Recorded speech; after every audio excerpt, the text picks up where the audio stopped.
ഞങ്ങളിപ്പോൾ വെസ്റ്റ്മിൻസ്റ്റർ പാലത്തിൽ നിൽക്കുകയാണ്. ഇവിടെ നിന്നാൽ ഒരു ഭാഗത്ത് ബിഗ് ബെന്നും പാർലമെൻറ്റ് ഹൗസും ഒക്കെ കാണാം. മറുതീരത്താണ് ലണ്ടൻ ഐയും സെൻറ്റ് തോമസ് ആശുപത്രിയും മറ്റുമുള്ളത്. ഞങ്ങൾ ബിഗ് ബെൻ ഇരിക്കുന്ന ഭാഗത്തേക്കാണ് നടക്കുന്നത്. വെസ്റ്റ്മിൻസ്റ്റർ എന്നത് ഈ സ്ഥലത്തിൻ്റെ പേരാണ്. പഴയ ലണ്ടൻ പട്ടണത്തിൻ്റെ ഭൂമിശാസ്ത്രത്തിൽ പടിഞ്ഞാറ് ഭാഗത്തുള്ള മോണസ്ട്രി സ്ഥിതി ചെയ്തിരുന്ന സ്ഥലം എന്ന നിലയ്ക്കാണത്രേ ഈ സ്ഥലത്തിന് വെസ്റ്റ്മിൻസ്റ്റർ എന്ന പേര് കിട്ടുന്നത്. ഇപ്പോൾ വെസ്റ്റ്മിൻസ്റ്റർ അബി ഉള്ളിടത്താണ് പഴയ സന്യാസാശ്രമം സ്ഥിതി ചെയ്തിരുന്നത്. ഇവിടെ നിൽക്കുമ്പോൾ ഒരുപാട് വിമാനങ്ങൾ പോകുന്നത് കാണാം. ലണ്ടനിൽ ഒരുപാട് വിമാനത്താവളങ്ങളുണ്ട്. നമുക്ക് പൊതുവെ അറിയാവുന്ന ഹീത്രോയും ഗാറ്റ്വിക്കും ഒക്കെ പട്ടണത്തിൽ നിന്നും അത്യാവശ്യം അകലെയാണ്. ഒരുപക്ഷെ ഇവിടെ ഏറ്റവും അടുത്തായുള്ളത് ലണ്ടൻ സിറ്റി എയർപോർട്ടാവും എന്ന് അനുമാനിക്കുന്നു. ആകാശത്ത് താഴ്ന്നു പറക്കുന്ന വിമാനങ്ങൾ അവിടേക്ക് വരുന്നവയോ പോകുന്നവയോ ആവാം. ലണ്ടൻ ഒരു മഹാനഗരമാണ് എന്ന് പ്രത്യേകം പറയേണ്ടതില്ലല്ലോ. എവിടെയാണ് ഈ പട്ടണത്തിൻ്റെ മധ്യമെന്നോ പ്രാധാന്യമുള്ള ചത്വരമെന്നോ ജംഗ്ഷനെന്നോ ഒക്കെ ചോദിച്ചാൽ നമ്മൾ ചുറ്റിപ്പോവും.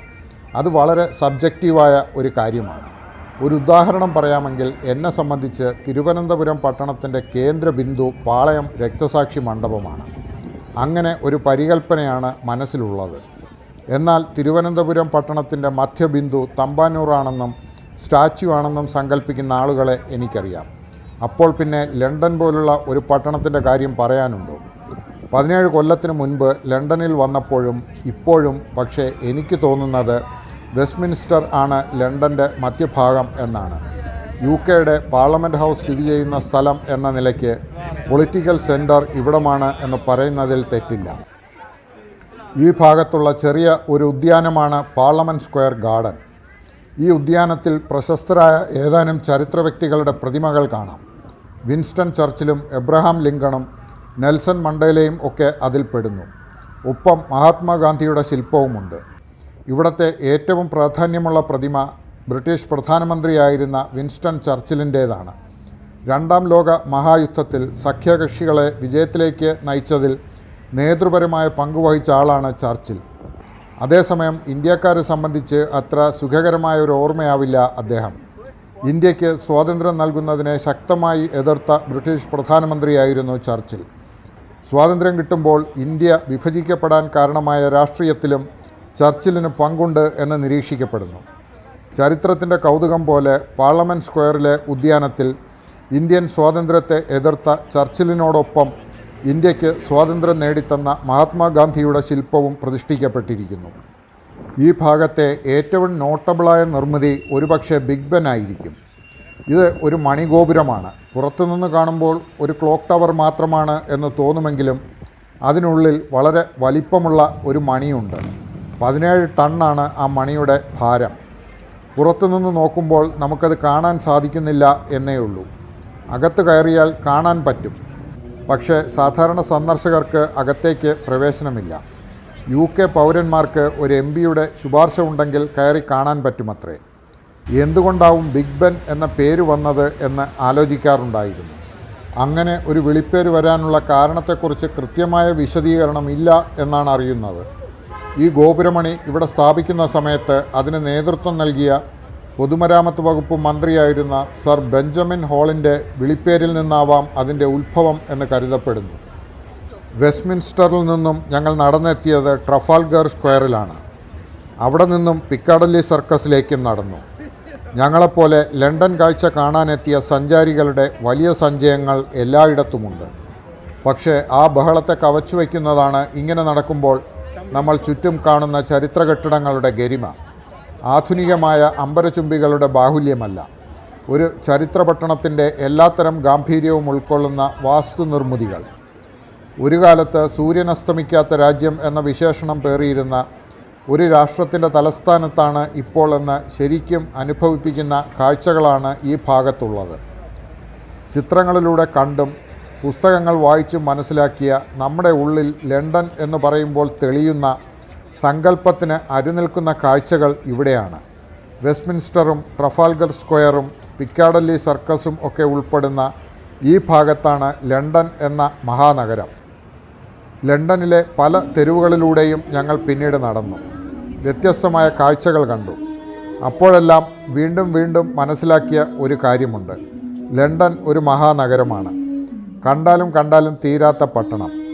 എല്ലാത്തരം ആളുകൾക്കും അവരവരുടെ അഭിരുചിക്കനുസരിച്ച് അനുഭവിക്കാനാവുന്ന ഒരു നഗരം. ഇന്നിൻ്റെ തുടിപ്പ് പേറുന്ന ചരിത്രത്തിൻ്റെ ഹൃദയമിടിപ്പ്.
പതിനേഴ് വർഷങ്ങൾക്ക് മുൻപ് ലണ്ടനിൽ വന്നപ്പോൾ ഞങ്ങൾ ലണ്ടൻ ഐയിൽ കയറിയിരുന്നു.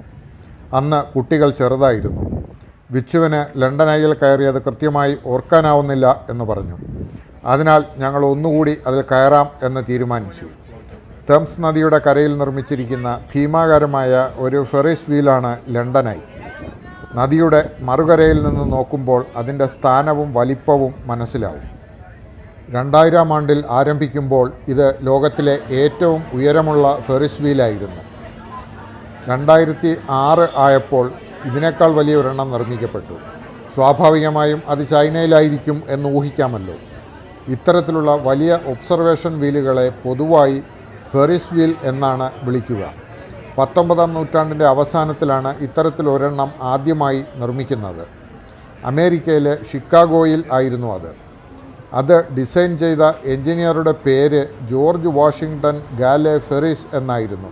അദ്ദേഹത്തിൻ്റെ സ്മരണാർത്ഥമാണ് ഇത്തരം നിർമ്മിതികൾ ഫെറിസ് വീൽ എന്ന് അറിയപ്പെടുന്നത്.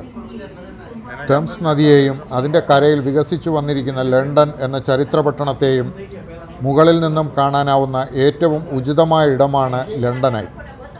വളരെ സാവധാനത്തിലാണ് ഇത് മുകളിലേക്ക് ഉയരുക.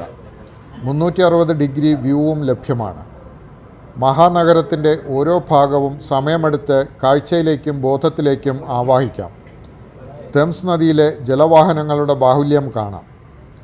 തേംസ് കലങ്ങി ഒഴുകുന്ന നദിയാണെന്ന് കാണാം. പൊടി കലർന്ന തവിട്ട് നിറമാണ് തേംസിന് എപ്പോഴും. നിറത്തിന് ഭംഗിയില്ലെങ്കിലും താരതമ്യേന മലിനമുക്തമായ നദിയാണ് തേംസ്. ടൈഡൽ വേവ്സ് എന്ന പ്രതിഭാസത്താൽ നദിയുടെ അടിത്തട്ടിലെ ചെളി ഇളകുന്നതിനാലാണ് തേംസ് ഈ നിറത്തിൽ കാണപ്പെടുന്നത്.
ചേട്ടൻ്റെ മകൻ ടോണി രാത്രി ലണ്ടനിലൂടെ ഞങ്ങളെയും കൊണ്ട് കാറിൽ ഒന്ന് കറങ്ങി.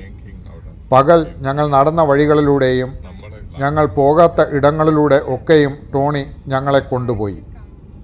ഈ യാത്രയിൽ ഞങ്ങൾ നടന്ന് സന്ദർശിക്കാത്ത ബക്കിംഗ്ഹാം പാലസ് പോലുള്ള പല പ്രധാനപ്പെട്ട സ്ഥലങ്ങൾക്ക് മുന്നിലൂടെയും അയാൾ ഞങ്ങളെ കൊണ്ടുപോയി. വിളക്കുകൾ കൊളുത്തി നിൽക്കുന്ന ലണ്ടൻ പട്ടണത്തിന് ഒരു കാൽപ്പനിക ഛായയാണ്. നിരത്തുകളിലൂടെ കടന്നു പോകുന്ന വാഹനങ്ങളും ചരിത്രമന്ദിരങ്ങളും ശില്പസമുച്ചയങ്ങളും ഒക്കെ ചേർന്ന് വ്യത്യസ്തമായ ഭാവം പകർന്നു നിൽക്കുന്ന ലണ്ടൻ പട്ടണം. ഭാവനയുള്ള ഒരാൾക്ക് ലണ്ടൻ രാത്രി കഥകളുടെ ഗർഭഗൃഹം പോലെ തോന്നിയേക്കാം.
ഈ രാത്രിയാത്രയോടെ ലണ്ടൻ പട്ടണമധ്യത്തിലെ ഞങ്ങളുടെ സന്ദർശനം അവസാനിക്കുകയാണ്. പക്ഷേ UK-യിലൂടെയുള്ള സഞ്ചാരം അവസാനിക്കുന്നില്ല. ഇംഗ്ലണ്ടിൻ്റെയും സ്കോട്ട്ലൻഡിൻ്റെയും വിദൂരമായ ദേശങ്ങളിലൂടെ യാത്ര ചെയ്യണം എന്ന് കരുതിയിട്ടുണ്ട്. ആ കാഴ്ചകൾ തുടരും.